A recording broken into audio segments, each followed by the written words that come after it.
Hola, en esta charla buscamos responder la pregunta ¿puedo comprar un alfajor con Bitcoin?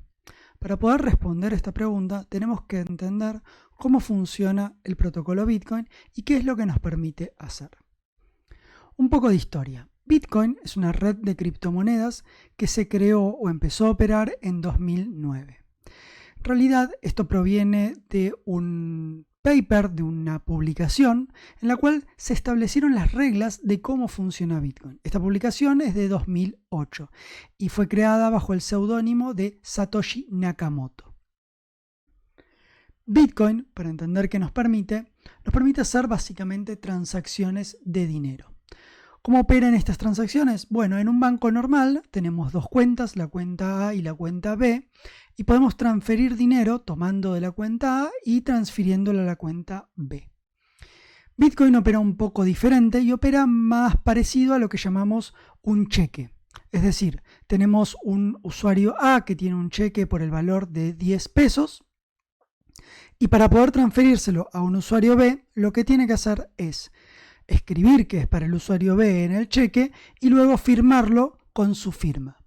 Esta firma acredita que este dinero puede ser transferido, este dinero es transferido, es válido para que el usuario B lo utilice. Ahora, ¿dónde se guarda esta información? Esta información en un banco normal la guardamos adentro de una red centralizada, es decir, tenemos una casa central donde guardamos todo el dinero de la información de cuentas de los usuarios. En cambio, en Bitcoin no tenemos una casa centralizada y lo que tenemos es una red de computadoras que operan entre sí para guardar los saldos y las cuentas de los usuarios, es decir, el dinero que tiene cada usuario. En términos de Bitcoin o en términos más entendibles sería guarda los cheques endosados de todos los usuarios. Ahora, para entender un poco cómo funciona más de bajo nivel esta red, tenemos que entender algo de criptografía. Primero vamos a tratar de entender qué es una función de hash, una función criptográfica de hash.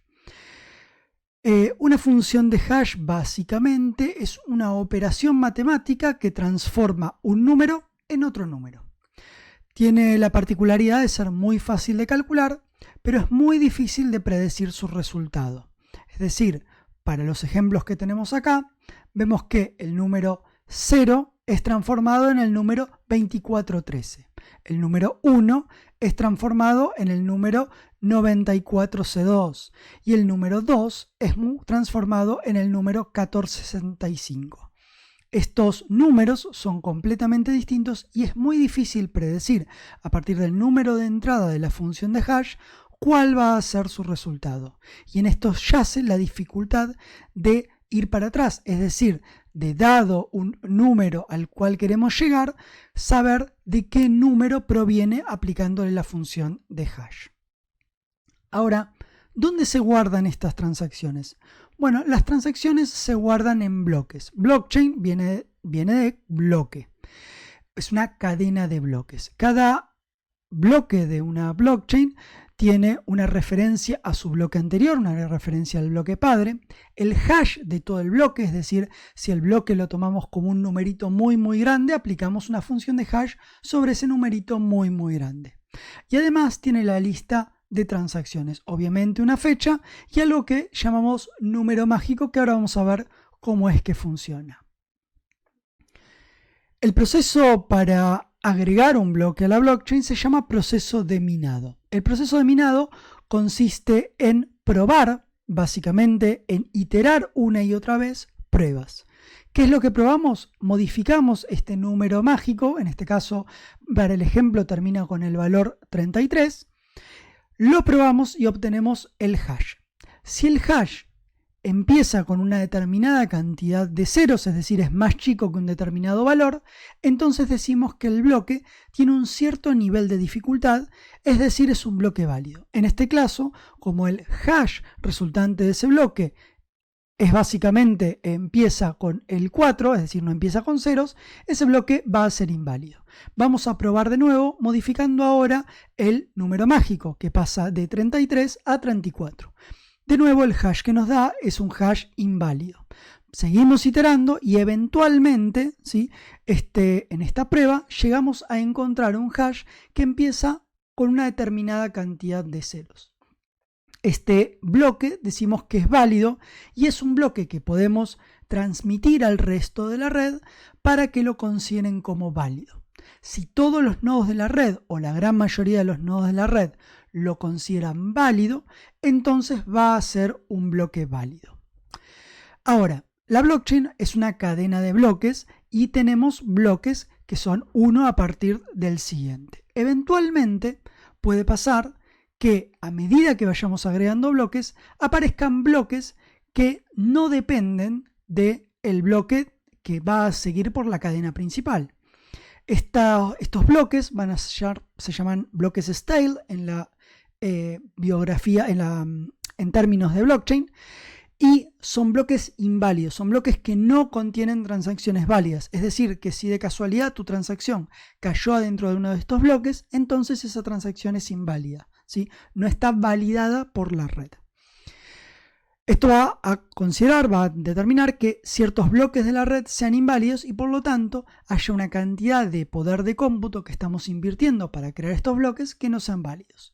Por eso todo el poder de cómputo de la red se utiliza para encontrar esta cadena que llamamos la cadena principal. Ahora, una vez que se crean bitcoins, ¿sí? estos bloques, ¿sí? se envían a través de la red, ¿sí? Todos los bloques se crean aproximadamente cada 10 minutos. Ahora vamos a hacer un poco de resumen de todo lo que hablamos. Hablamos de que un usuario crea una transacción, luego esa transacción se envía por la red y llega a un bloque al cual llamamos minero. Ese minero se encarga de agrupar un conjunto de transacciones, no solo las que creamos nosotros, y una vez que tiene todas esas transacciones, arma un bloque con esas transacciones y ese bloque, ¿sí? lo construye a partir de minar. Una vez que mina ese bloque, lo envía a la red, ¿sí? Este bloque enviado a la red tiene que ser validado por todos los nodos de la red. Una vez que todos los nodos de la red validan este bloque, lo agregan a su blockchain, ¿sí?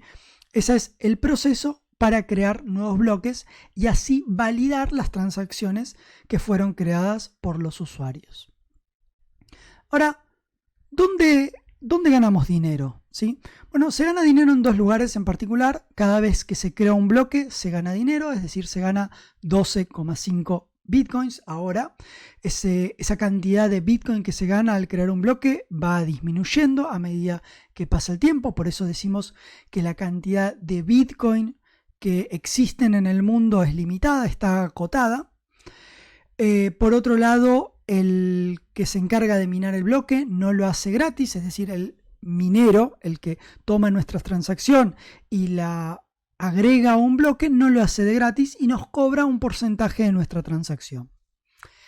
¿Qué pasa si dos mineros crean un bloque al mismo tiempo? Bueno, lo que pasa es justamente lo que hablamos, los bloques son stale y solo uno de esos bloques va a perdurar como parte de la cadena principal. Eso se llama resolución de conflictos y en Bitcoin funciona a partir de que la mayoría de los nodos estén de acuerdo con que un determinado bloque es válido. Es decir, es por consenso. ¿Cómo sé si mi transacción es válida? Bueno, en realidad nunca se puede saber porque tenemos una probabilidad muy alta que no sea revertida, pero podría aparecer otra cadena principal, otro bloque con una cadena de bloques asociada que nos hagan caer nuestra transacción, es decir, que nuestra transacción pase a estar del lado stale. Bueno, ahora respondiendo a la pregunta más importante de esta charla, que es si podemos comprar un alfajor con Bitcoin, y la respuesta es sí, siempre que nuestro vendedor obviamente acepte Bitcoin y que estemos dispuestos a pagar del orden de aproximado de $3 por la transacción, que es lo que nos cobra el minero como comisión.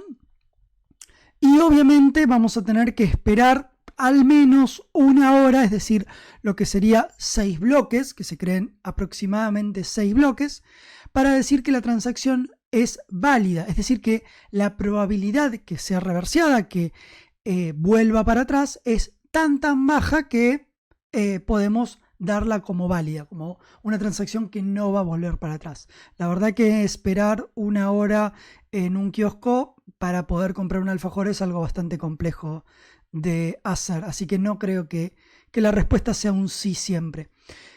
Bueno, espero que les haya gustado y gracias por su tiempo.